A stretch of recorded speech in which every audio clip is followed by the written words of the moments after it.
Jim Frischling, co-founder and president of NewOak Capital, is joining us on this very important day. Jim, great to have you. Appreciate you coming in this Friday morning.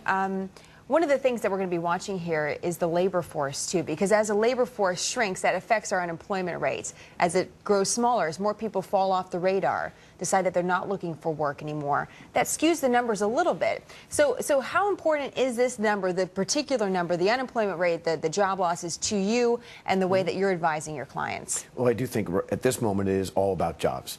And you're right in terms of the statistics. I don't want to call it the manipulation of numbers, but the dropping labor force certainly understates the unemployment. And, right. and with that in mind, I think people already speculate we are well above 10%. In fact, probably into the teens. But I do think this is a critical number this morning. I think people are expecting a reduction, obviously, about something less than 200,000. That is certainly an improvement. But I will certainly say that this does appear to be a jobless recovery, which nobody in my space seems to like. Yeah, and as we were sitting here last month, you know, the expectation was similar in that we would see more improving on the trend, and then we didn't get that. We had more jobs lost than expected. So as we set up this month, is the magic number, it's so tough to talk about this because it's real people and their jobs, but the magic number for financial markets, 200, is that what you're saying? I think that's right, and I think a number that certainly floats around there is actually going to be a little bit disconcerting. Then again, it will certainly keep the Fed at bay. I mean, they're independent, but they do watch the results. They do look at these numbers clearly, and they also watch elections.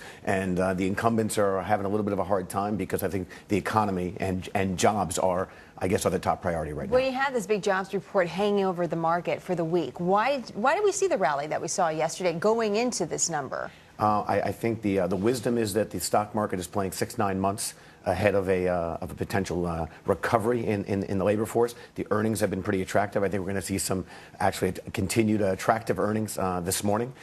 So I think that's those are the two conflicting forces, but the fact is people are betting earnings first, corporate profits first, and then job recovery at a later stage, maybe 2-3 quarters out. The old lagging indicator. Okay, there's the market in the run-up above 10,000, and we'll see if we get another 10 and 10% unemployment today. Jim, thanks very much. We'll have more from you coming up throughout the hour, but in the meantime...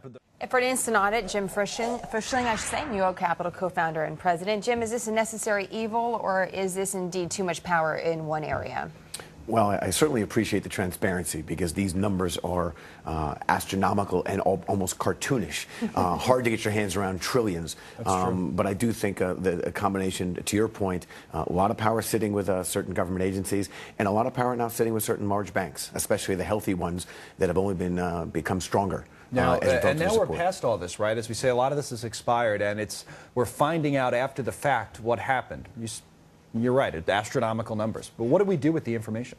Well, a few things. I think on the one hand, I think the plan worked. I think if you look at the asset recovery, certainly forcing banks to sell a lot of these assets at their low point would have been an unfortunate situation and would have actually dissolved many more institutions and caused a far greater crisis. Okay, if it worked, was it worth it? So was it worth it? I think now the question is how do you make a comeback from, to a certain extent, the small businesses are not benefiting from a lot of what's going on, and it's going to need to trickle through. So the large banks, which right now are kind of hoarding some cash, I guess need to be either encouraged or, I dare say, forced to start putting money back into the system and being a little less timid. But I think right now the Fed and Treasury certainly have a fair amount of power. And again, the healthy banks that were beneficiaries of these guarantees, somewhat implied guarantees, are certainly the biggest beneficiaries. How are we supposed to feel about this news? On a day like this, we're looking at healthcare, we're looking at jobs, and now this is a little backward looking.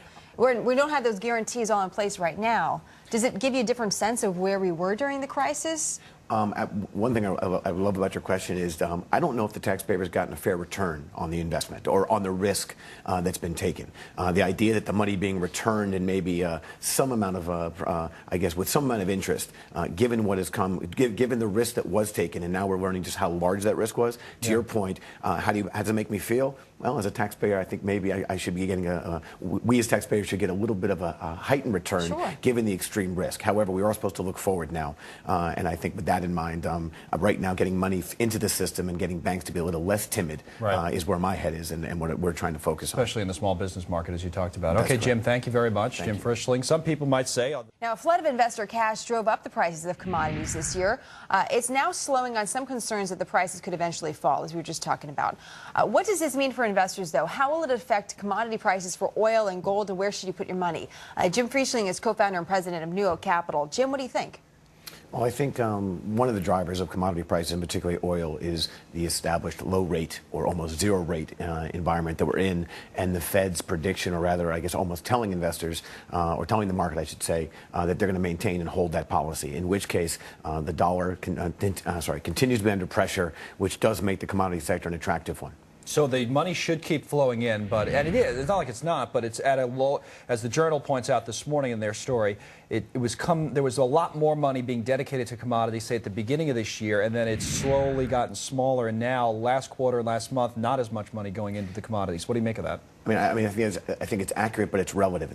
Record inflows have gone into the commodity space. So yes, we are off those types of quarterly commitments, but the inflows are still positive. And again, there is a lot of money continuing to go in. I certainly, with a 79% return on an investment in oil, I certainly understand why people might take money off the table, especially heading into year end, and given the Journal's report and the slowing of the inflows. But again, with the low rate policy in place, with the dollar clearly not being the priority today of the Fed, and jobs being the priority, I don't think staying the course in this with the commodity strategy and the oil in particular is a bad one. You see the moves, though, the moves like you mentioned over the last several months, it makes you wonder, do I jump in now because the move is going to repeat itself in a beneficial direction going up? If I go in and jump in and buy some sort of oil-related, commodity-related stocks now, whether it's oil or gold. So is now the right time, let's say, maybe an investment opportunity, or do you think this is the time to maybe stand back and see where it goes from here?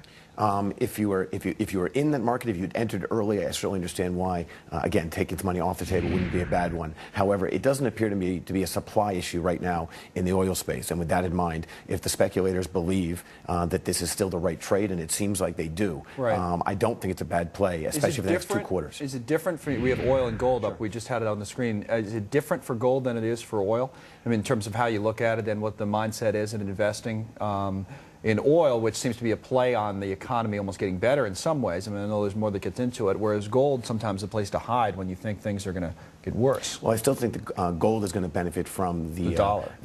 Yeah. And again, since I still feel that the dollar is going to be under pressure, I think both strategies still make a lot of sense. Well, what's high for gold? I mean, we talk about reasonable, right, for oil. What's reasonable for gold? I mean, because we've run up a lot there, almost $1,100. Is there a reasonable price for gold? I wouldn't put a number on it, but I would certainly say that I've heard numbers considerably higher than that from people far smarter than me. So I'm not going to challenge them. Hardly, Jim. I mean, really, don't talk yourself down here. Who are these people? I mean, or can we get them to be a guest on our show? Right. Jim, No, my mom won't let you do that. Good. We love your mother. We're very Thank you, popular with Jim. mothers, like All right. Ashley's mom. Ash